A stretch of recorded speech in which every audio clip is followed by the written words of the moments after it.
Pregnancy के दौरान पाँव में सूजन होने के क्या कारण होते हैं, आज इस पर बात करेंगे।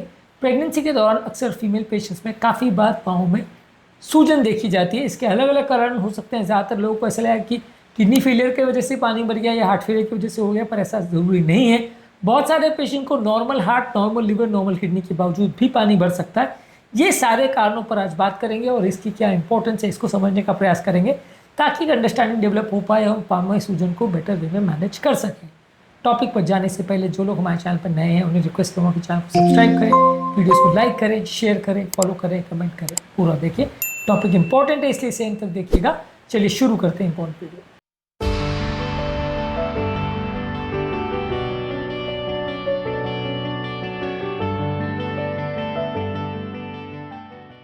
सबसे पहला, अगर बॉडी का ब्लड वॉल्यूम बढ़ जाता है प्रेगनेंसी की वजह से, तो इसी वजह से भी ओवरऑल वॉल्यूम बढ़ता है। तो कई लोग को बिना किसी प्रॉब्लम के भी पाँव में सूजन हो सकती है। इसके अलावा प्रेगनेंसी की वजह से बॉडी में प्रोजेस्टेरॉन लेवल्स बढ़ जाता है, जो कि ब्लड वेसल्स को डायलेट करता है, रिलैक्स करता है। इसकी वजह से भी फ्लूइड लीकेज होता है सराउंडिंग टिश्यूज़ में, इसकी वजह से भी फ्लूइड कंजेशन होता है। इसके अलावा प्रेगनेंसी में लोगों को सबसे मेन कारण है जिसकी वजह से जो पानी भरता है वो ये है कि बच्चादानी में जब बच्चे का साइज़ बढ़ता है, यूट्रस का साइज़ बढ़ता है, तो वो आपके इंफीरियर वेना कैवा यानी रक्त नलियों को कंप्रेस करता है, जिसकी वजह से पाँव से आने वाला ब्लड जो हार्ट की तरफ जाना चाहिए वो कंप्रेस हो जाता है, वो नहीं ब्लड पुश कर पाता और प्रेशर की वजह से जब वो दब जाता है तो पीछे ब्लड भरने लग जाता है। उसी तरह से जैसे अगर आप डैम क्रिएट करते हो तो पीछे पानी भरना चालू हो जाता है, वैसे यहाँ पे इसी तरह से जब बच्चे का साइज बढ़ जाता है तो वो इंफीरियर वेना कैवा को कंप्रेस करता है और पीछे पानी भरना चालू हो जाता है। इसी वजह से पाँव में सूजन आती है। अगला कारण है कि प्रेगनेंसी के दौरान लोग की फिजिकल एक्टिविटी कॉम्प्रोमाइज़ हो जाती है, जिसकी वजह से पाँव का सर्कुलेशन कॉम्प्रोमाइज़ होता है। अच्छी फिजिकल एक्टिविटी करने से पाँव का सर्कुलेशन मेंटेन रहेगा तो ब्लड जल्दी रिलीज होगा, वहाँ से जल्दी ऊपर जाएगा। लेकिन फिजिकल एक्टिविटी कम होने की वजह से भी कई बार पानी में बढ़ जाता है पाँव में। इसके अलावा प्रेगनेंसी के दौरान कई फीमेल ज़्यादा सोडियम इंटेक करती है, ज़्यादा नमक वाली चीज़ें खाती है, इससे भी प्रेगनेंसी बढ़ती है। इसके अलावा प्रेगनेंसी के दौरान यदि आप बहुत ज़्यादा हॉट इन्वायरमेंट में रह रहे हो या गर्म प्रदेश में रह रहे हो, गर्म एरिया में रह रहे हो, तो इसकी वजह से भी नलियाँ थोड़ी एक्सपैंड हो जाती है और इसकी वजह से भी फ्लूइड रिलीज होता है नलियों से, इससे भी सूजन हो सकती है। इसके अलावा प्रेगनेंसी के दौरान प्री इक्लेम्सिया करके डेंजरस बीमारी होती है, जो कि हाई ब्लड प्रेशर की बीमारी है। इसकी वजह से भी यूरिन में प्रोटीन निकलने लगता है, जब शरीर में प्रोटीन की कमी हो जाती है तो ये पाँव में सूजन होना कॉमन है। इसके अलावा प्रेगनेंसी में डीप वीनस थ्रोम्बोसिस भी एक इम्पॉर्टेंट कारण है। इसमें पाँव की नलियों में क्लॉट बन जाता है, यानी खून का थक्का बन जाता है, जिसकी वजह से पाँव की नलियों से ब्लड रिलीज नहीं हो पाता और ये धीरे धीरे करके पाँव में भरने लगता है, पाँव सूज जाते हैं। ये भी एक इम्पॉर्टेंट कारण है जिसकी वजह से पाँव में सूजन आती है।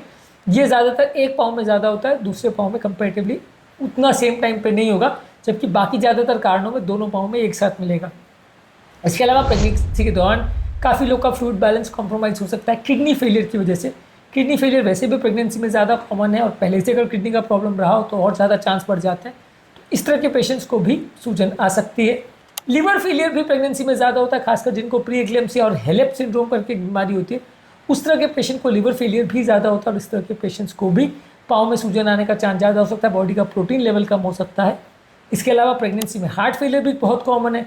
प्रेगनेंसी में अगर किसी व्यक्ति को कोई पहले का वाल्व का प्रॉब्लम है, पहले का छेद का प्रॉब्लम है, हार्ट फेलियर का प्रॉब्लम है, हार्ट अटैक का प्रॉब्लम है, ये सारी चीज़ों की वजह से भी पानी भर सकता है, क्योंकि हार्ट फेलियर में अपने आप में पानी भरना कॉमन है और जब प्रेगनेंसी के दौरान हार्ट फेलियर होता है तो पानी भर सकता है। इसके अलावा प्रेगनेंसी में अगर आप प्रॉपर डाइट नहीं लेते हैं और बॉडी में एल्ब्यूमिन लेवल्स कम हो जाता है, खासकर अगर लिवर किडनी का भी साथ में प्रॉब्लम है, तो वैसे केस में लो एल्ब्यूमिन या प्रोटीन की वजह से mild to moderate kidney failure या लिवर फेलियर पेशेंट में भी पानी भर सकता है। प्रोटीन की कमी होने से जो ब्लड के अंदर जो वॉल्यूम है वो बाहर या एक्स्ट्रावास्कुलर स्पेसेस में निकल जाता है, जिससे कि पानी भर सकता है।